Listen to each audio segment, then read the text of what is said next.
Hello guys, welcome to cine mocktail. చాలా రోజుల తర్వాత మళ్ళీ వచ్చాం. మాతో పాటు వస్తూ వస్తూ ఒక బీభత్సమైన మూవీ ఫ్యాన్ తీసుకొచ్చాము. వీడి కొత్త కొత్త అడిషన్. వీడి పేరు ఏవిఎస్ లక్ష్మణ్. మీరే చూస్తుంటారు. వీడి పేరు ఏవిఎస్. పవన్ కళ్యాణ్ పిచ్చ ఫ్యాన్. ఏ సినిమా రిలీజ్ ఉన్నా ఏమున్నా అన్ని వదలకుండా వెళ్తా ఉంటాడు. వాడే ఏవిఎస్. మీకు మంచి కంటెంట్ ఇస్తాడు, అందుకే తీసుకొని వచ్చాను. సరే, ఈ రోజు మరి ఫస్ట్ కూలీ మంచి మూవీ చాలా ఎక్స్పెక్టేషన్స్ తో మూవీ వస్తుంది. చూద్దాం అసలు ట్రైలర్ ఎలా ఉంది, మూవీ ఎక్స్పెక్టేషన్స్ ఎలా ఉన్నాయి, అసలు ఏం ఉండబోతుంది. ఒకసారి మాట్లాడుకుందాం ఎలా ఎక్స్పెక్టేషన్స్ ఏమున్నాయని. అంతకన్నా ముందు చాలా రోజుల తర్వాత వచ్చాం కానీ వీడియోస్ చేస్తాం కంటిన్యూస్ గా. కొంచెం లైక్ చేసి సబ్స్క్రైబ్ చేసి మమ్మల్ని సపోర్ట్ చేయండి. అది ఫస్ట్ మాట్లాడదాం. ట్రైలర్ ఎలా ఉందిరా లక్ష్మణ్? ట్రైలర్ అయితే బాగుందిరా, నాకు నచ్చింది. బట్ స్టోరీ ఏంటో మరి అంత గట్టిగా ప్రెడిక్ట్ చేయలేం. బట్ ఏదో ఉన్న ఉంది అన్నట్టు చూయించాడు ట్రైలర్ లో. అన్ని మంచి షార్ట్స్, లైక్ క్యారెక్టర్ ఇంట్రొడక్షన్స్ కి దానికి టైం సరిపోయింది. కరెక్ట్ డైలాగ్స్ కూడా పడలేదు, మరి ఒక్క షాట్ మంచిగా పడింది. అయితే ఏదో దాచాడు, చాలా పెద్దది ఏదో దాచారు అనిపిస్తుంది. చూడాలి. ఏ విధంగా నీకెట్ అనిపించింది? అదే first interesting point, Nagarjuna in negative role. Like నాకు తెలిసి నాగార్జున నెగిటివ్ రోల్ చేయడం ఇదే మొదటిసారి అనుకుంటా. Not sure. ఇదే అది లైక్ ఒక్కొక్క స్టార్ ని, ఒక్కొక్క ఇండస్ట్రీ నుంచి ఒక్కొక్క స్టార్ ని తీసుకురావడం. లైక్ అమీర్ ఖాన్ ఇన్ బాలీవుడ్, తర్వాత నాగమావ మన టిఎఫ్ఐ నుంచి, రియల్ స్టార్ ఉపేంద్ర కన్నడ, అదే విధంగా మన Thalaiva Soubin from Malayalam, Malayalam. Like star cast కాకుండా లైక్ స్టోరీ పెద్దగా అయితే రివీల్ చేయలేదు ట్రైలర్ లో. బాగా ఇంట్రెస్టింగ్ గా ఉండేటట్టు ప్లాన్ చేసుకున్నాడు ముందే. ఏం చూడాలి. తెలియకుండా మామూలుగా ట్రైలర్ చూస్తే పెద్ద స్టోరీ ఏం రివీల్, అన్ని క్యారెక్టర్లు వీళ్ళు వీళ్ళు అని ఒక లింక్ చూపించి వదిలేశాడట.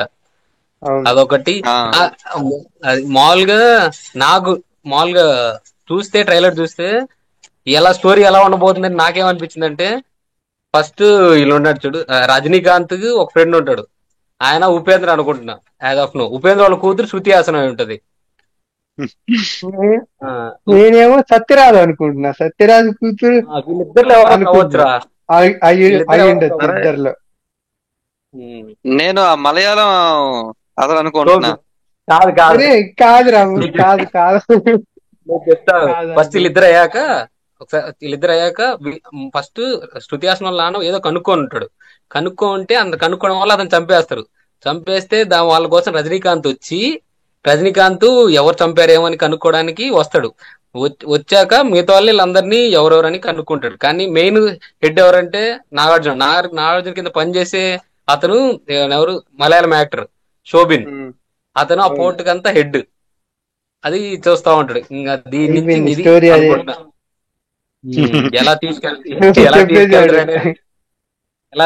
అనేది ఇంపార్టెంట్. స్టోరీ అనేది పెద్ద ట్విస్టులు టర్న్లు ఉండవురా, అంతమంది స్టార్స్ ఉన్నారు కాబట్టి డెఫినెట్ గా స్టోరీ ఉండదు. వాడు డైరెక్టర్ ఎలా హ్యాండిల్ చేశాడు, ఎలా హైల్ ఇచ్చాడు, ప్యూర్ జైలర్ ఫార్మాటే ఉంటది. జైలర్లో ఎలాగో అంతే. ఆయన నడుస్తా ఉంటాడు, వెనక బీజియం వచ్చింది, అంతా పక్కన వాళ్ళు చూసుకుంటా ఉంటారు. ఆబ్వియస్ గా అదే జరుగుద్ది. బట్ ఎలా క్యాటరింగ్ చేశాడు అనేది, ఆ వాళ్ళని స్టార్ కాస్ట్ ని ఎలా యూజ్ చేసుకున్నాడు అనేది ఉంటది. నాకు తెలిసినంత వరకు అదే. ఏజ్ గా చెప్పినట్టు నాగమావ నెగిటివ్ రోల్. నాగమావ ఫస్ట్ యాక్షన్, ఇంత ముందు యాక్షన్ మూవీ అంటే ఏది గుర్తొస్తారా నీకు? నాగార్జునది ఏవిఎస్? Nagarjuna action movie Officer. నాకైతే మన చైల్డ్హుడ్ కి మంచి సెట్ అయ్యేది ఏదంటే డాన్, మాస్, ఇంకంతేరా. దాని తర్వాత నాకు కూడా డాన్ ఒకటి గుర్తొస్తుంది. దాని తర్వాత ఒక మాస్ కంబ్యాక్ మూవీలోనే వస్తా అనుకుంటున్నాం. మొత్తం ఫుల్ రగ్గడుకున్నాడు. రగ్గుడుగా లైక్ ఏంటంటే ఓరా స్వాగ్ టైప్ అలాగా చేయలేదు ఈ మధ్య కాలంలో. అన్ని లైక్ ఏంటంటే ఆ సోగ్గాడే చిన్ని నాయన ఇలాంటి సినిమాలు వస్తున్నాయి. అన్ని family entertainer, like youth connect అయ్యే సినిమాలు చేయలేదు ఆయన ఈ మధ్యలో. నాకు తెలిసి ఇది అవుతుంది, కనెక్ట్ అయితే గట్టిగా చాలా పెద్ద బూస్ట్ అవుతుంది ఆయన కెరీర్ కి. ఉమ్. అవునవును. ఎంత కలెక్ట్ చేస్తుంది, ఎలా ఉండబోతుంది అనుకుంటున్నారా ఫస్ట్? అది మెయిన్ కాదు. అది తమిళ వాళ్ళంతా డెఫినెట్ గా 1000 కోట్లు అయితే ఉండవు. నేను చెప్తాను, 1000 కోట్లు అయితే రావు. వాళ్ళు ఏమైనా కావాలని కలుపుకుంటే పోస్టర్ కోసం వేయచ్చేమో కానీ 1000 కోట్లు అయితే రావు. దాని తర్వాత సినిమా అయితే ఓకే రా, యావరేజ్ అబో యావరేజ్ రా. ఇప్పుడు ఈ కాలంలో యావరేజ్ అబో యావరేజ్ అంటే బ్లాక్ బాస్టర్ అని చేస్తారు. So okay. ఏవిఎస్ నువ్వు చెప్పు, నీకెలా, నువ్వేమనుకుంటున్నావు? కాలీవుడ్ లైక్ హైయెస్ట్ గ్రాసర్ అవ్వచ్చు మోస్ట్లీ. అవును, అదైతే అది okay, for sure. For sure. అది మంచి పాజిటివ్ టాక్ వస్తే మేబీ 800,000 ఫిగర్ టచ్ అవ్వచ్చు ఈజీగా. 850 900 సల్లార్ రేంజ్ లో ఆడుద్దిరా అనుకుంటున్నా నేను. సల్లార్ రేంజ్ అంతే. కరెక్ట్. ఏమంటే వాడు కాస్టింగ్ కూడా ఇలాంటి అలాగే సినిమాలు చేశాడు, లోకేష్ ఏంటంటే కనగరాజు. ఇలాంటి సినిమాలు ఏంటంటే లైక్ లైఫ్ స్పాన్ ఎక్కువ ఉండే సినిమాలు కాదురా. జస్ట్ హై కోసం వీకెండ్ 1 వీక్ అలా చూసే అయిపోయే సినిమాలే. సో నేను అనుకుంటున్నా, మరి చూడాలి.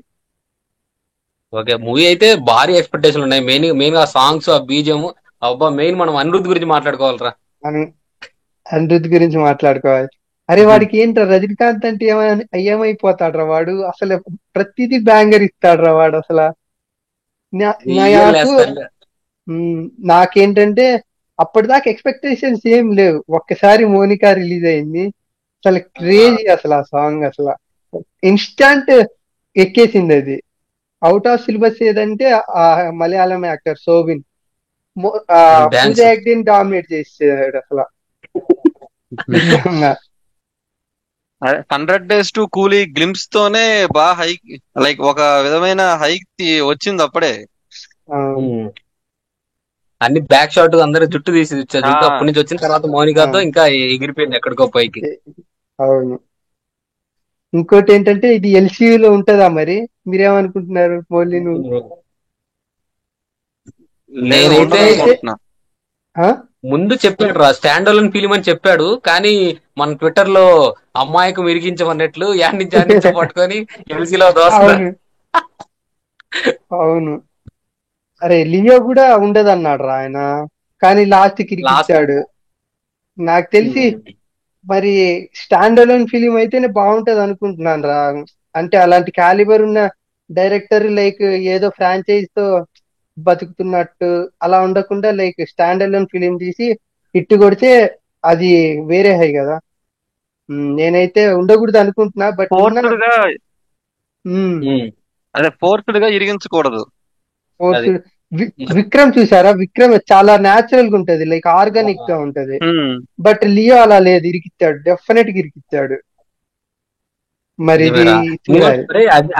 ఇంకోటి మధ్యలో అనిరుద్ధ్ బీజం కింగ్డమ్ లో నచ్చిందా రవేష్ నీకు? ఆ లాస్ట్ సాంగ్ ఒక్కటి మాత్రమే నచ్చింది మౌలి. అదే మధ్యలో లేదురా. అవును, ఆ లాస్ట్ సాంగ్ హైలైట్, అదొకటే, దానికే డ్యూటీ చేశాడు. మిగతా అంతా అసలు ఏంట్రా, ఏం కొట్టలేదు. మధ్యలో కొంచెం సీన్లు ఉండి బీజం ఉంటే ఎలివేట్ అయ్యేది, అది కూడా లేదు. సర్లే, కింద గురించి ఎందుకులే కానీ ఇప్పుడు. కానీ దీనికి మాత్రం మొత్తం ఓఎస్టీ ట్రాక్ వచ్చింది, అన్ని బీజమ్స్ అన్ని బాగున్నారా మొత్తం. ప్రతి క్యారెక్టర్ కి ఒక్కో బీజం కొట్టాడంట, లైక్ విక్రమ్ కొట్టినట్టు. చూద్దాం. మొత్తానికి నా ఎక్స్పెక్టేషన్ అయితే మూవీ అయితే హిట్ అయింది, యావరేజ్ మంచి కలెక్షన్లు వస్తాయి అనుకుంటున్నాను. మీరు మరి? నేను అంటే ముగ్గురం గ్రీన్ టిక్స్, మరి చూడాలి, మళ్ళీ డిసప్పాయింట్ చేయకూడదు. అమీర్ ఖాన్ రోల్ ఏమై ఉంటది అంటారు? నేనైతే జైలర్ లో ఆ కన్నడ యాక్టర్ ఉన్నాడుగా, శివన్న, సేమ్ డెఫినెట్ గా అలాంటి క్యారెక్టరే.